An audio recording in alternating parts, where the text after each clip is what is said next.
Olá pessoal, tudo bem? Vamos lá começar com mais uma aula. Hoje, dia 22 de setembro, nós vamos ter agora uma aula de história. Vamos lá? Peguem aí o caderno 3 de vocês, que nós já estamos no fim dele, né? Então, lá no módulo 11, página 35. Página 35. Trabalhos e impactos ambientais. Vamos lá? O que você vê na foto?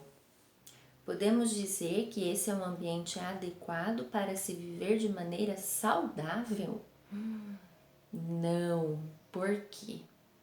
Porque existe muito lixo. Há um rio ou lago parecido com esse em sua cidade? Não, né, pessoal? Esse é um rio em Recife, no Pernambuco, tá? Uma foto de 2013. Um rio bem sujo, com muito lixo que as pessoas jogam. Infelizmente, esse lixo é um lixo em que o ser humano faz, né? Muito triste, é uma realidade, porém muito triste pra gente, né? Pra população que vive na cidade. Vamos lá, página 36, o que este módulo traz pra gente? Olha só, para começar. Bom, nós sabemos, né, que história, geografia, ciências a gente precisa ler bastante. Tem informações importantes que nós precisamos saber e para isso a gente precisa ler e vocês precisam acompanhar a leitura junto com a professora, tá? Vamos lá? Na página 36. O mundo em que vivemos é marcado por muitos problemas ambientais, como a poluição da terra, do ar e das águas, o uso descontrolado dos recursos naturais e a produção de muito lixo. Uma das razões desses problemas é a maneira com que muitos trabalhos são realizados. A produção industrial utiliza grande quantidade de recursos naturais e o consumo em excesso provoca a produção de muito lixo. Com o tempo, isso pode acarretar problemas sérios para a vida de todos. Neste módulo, você verá alguns dos problemas provocados por processos como esses. Então, olha só, na primeira imagem, cisnes bicam saco plástico em lago na cidade de Shenyang, na China. Foto de 2018, bem recente. Fábrica de garrafas plásticas nos Estados Unidos. Foto de 2017. Número 1. Você acha que o excesso de produção de garrafas plásticas, por exemplo, pode criar problemas para o planeta? Sim, tá? Infelizmente. Por quê? Depois de tomarmos essa água, ela é lixo, né? Tem pessoas que não a reciclam, não colocam lá no lixo reciclável, e sim jogam mesmo, joga na rua, joga em qualquer lata de lixo que não vai para o reciclável, né? E então acaba acumulando lixo sim, tá? Então é sim um problema. De que modo você imagina que pode ser reduzida a quantidade de lixo produzida? Bom, eu quero aí que vocês pensem na maneira de reciclar os lixos, tá bom? Então vamos lá. Para aprender, página 37, o trânsito e a poluição. A forma como as relações de trabalho estão organizadas em nosso mundo interfere também na natureza. A poluição causada pela grande quantidade de veículos nas ruas é um exemplo dessa interferência.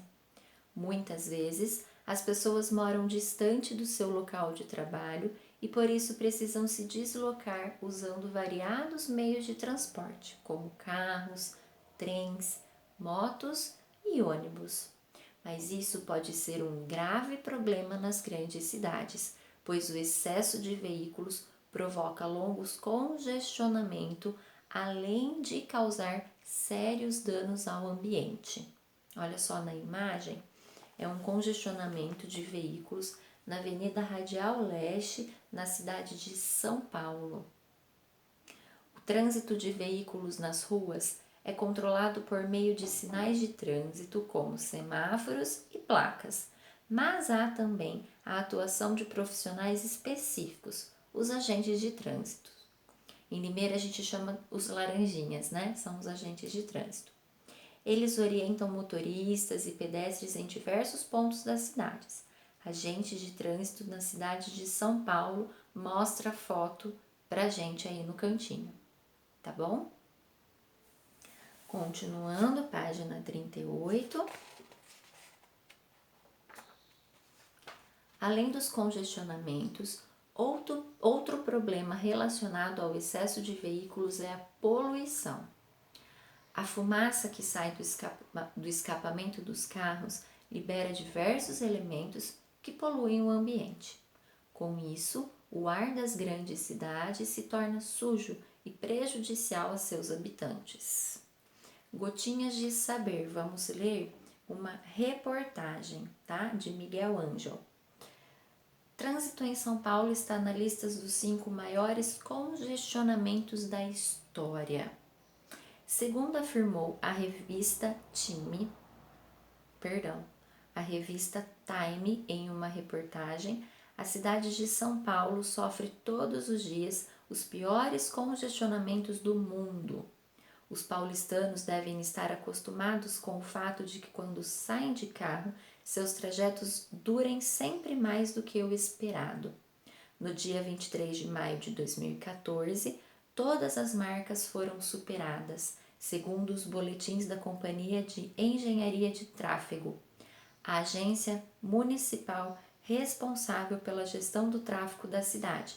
Registrou-se ali um recorde histórico de 344 quilômetros de vias congestionadas simultaneamente em toda a cidade.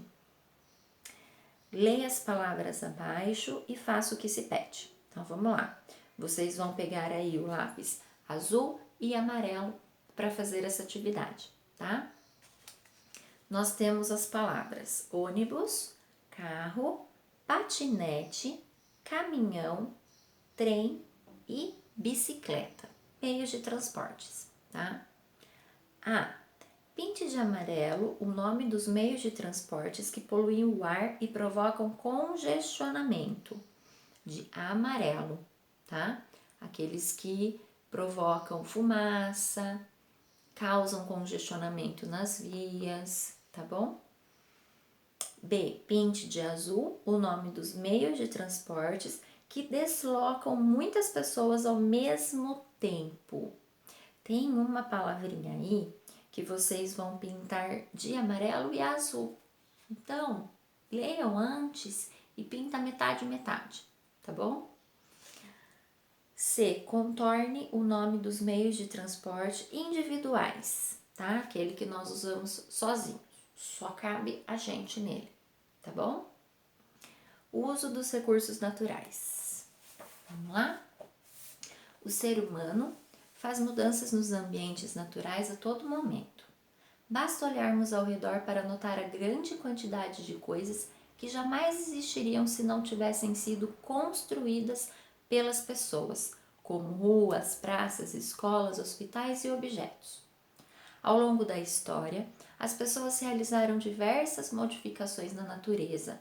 Alguns exemplos mais antigos dessas modificações são a derrubada de árvores para o uso da madeira, a mineração de materiais como ferro, ouro e prata, além da caça de alguns animais e a domesticação de outros. Veja alguns exemplos de objetos fabricados com base em recursos disponíveis na natureza. Primeira imagem. A madeira retirada das árvores é usada na fabricação de objetos diversos, como móveis, instrumentos musicais e embarcações. Segunda imagem. Os objetos como panelas, moedas e latas são produzidos com metais encontrados em rochas. Terceira imagem. Produtos como o iogurte, o queijo e a manteiga são produzidos com base no leite retirado, geralmente de vacas domesticadas. Muitas dessas interferências na natureza são importantes para a vida humana. As pessoas têm necessidades como a alimentação, saúde, abrigo e proteção. E os recursos usados na construção de casas, na obtenção de alimentos e na produção de medicamentos, por exemplo, são todos retirados da natureza. Isso é muito bom, tá? São os recursos naturais que nós temos, tá? Para o nosso dia a dia, para sobrevivermos, tá bom? Página 40. Os seres humanos mais antigos não tinham moradia fixa. Eles se alimentavam de frutos que colhiam na natureza e de animais que caçavam e pescavam. Mais tarde, as pessoas começaram a construir moradias e a viver em pequenos povoados, onde podiam plantar, colher seus próprios alimentos, além de criar animais. Muitos desses povoados cresceram e se tornaram grandes cidades, repletas de construções e interligadas por estradas. À medida que moradias, cidades e estradas foram construídas, diferentes tecnologias passaram a fazer parte da vida das pessoas. Na agricultura, por exemplo, muitos trabalhos deixaram de ser realizados por pessoas e passaram a ser executados por animais, puxadores de carroças e outros equipamentos. Mais tarde, essas carroças foram substituídas por tratores e outras máquinas que possibilitavam a realização dos mesmos trabalhos em muito menos tempo e sem judiar do animal. Assim, a interferência do ser humano na natureza cresceu cada vez mais. Olha só as imagens. O arado é uma técnica usada pelos agricultores há muitos anos. Para arar a terra, é preciso mexer nela até que fique bem fofa, que é a primeira imagem. No passado, esse trabalho podia levar bastante tempo para ser realizado, pois era feito manualmente pelas pessoas. Mais tarde, foi desenvolvida a técnica de arar a terra com o uso da força animal e, mais recentemente, isso passou a ser realizado com o uso de tratores. O trabalho de arar a terra de forma manual não deixou de ser realizado, mas é cada vez mais raro. Acontece hoje em dia bem menos de quando faziam há tempos atrás, tá? Além da agricultura, o desenvolvimento da tecnologia em diversas outras atividades humanas ampliou o uso dos recursos naturais. Os metais, por exemplo, são usados na produção de diversos objetos e a água pode ser usada para a obtenção de energia elétrica. Observe. Área de mineração em Almirante Tamandaré em 2017. Olha só a imagem. Em áreas como essa, o solo é escavado para a obtenção de minerais como o ferro e o alumínio, muito usados para a produção de ferramentas, talheres, veículos e inúmeras máquinas. Em muitos casos, as escavações ocorrem em lugares onde existem plantas e animais diversos, que passam a correr sérios riscos. Segunda imagem. Usina Hidrelétrica de Itaipu, em Foz do Iguaçu, 2018. As usinas hidrelétricas são usadas na geração de energia elétrica. Para a construção delas, são feitas grandes barragens que bloqueiam o curso de rios, aumentando o nível de água nos pontos mais altos e reduzindo o volume de água nos lugares mais baixos, tá? Pessoal, hoje a nossa aula foi um pouquinho extensa na leitura, né?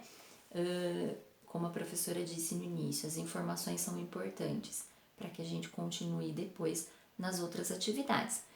Toda informação é importante, tudo aquilo que o nosso cérebro, a nossa memória adquire é importante, tá bom? Então, como foi uma aula com bastante leitura, vou dar agora um tempinho para vocês descansarem, vamos parar com a aula de história. Semana que vem a gente continua na página 42, tá bom? Até a próxima aula, fiquem com Deus, boa semana para vocês. Um beijo!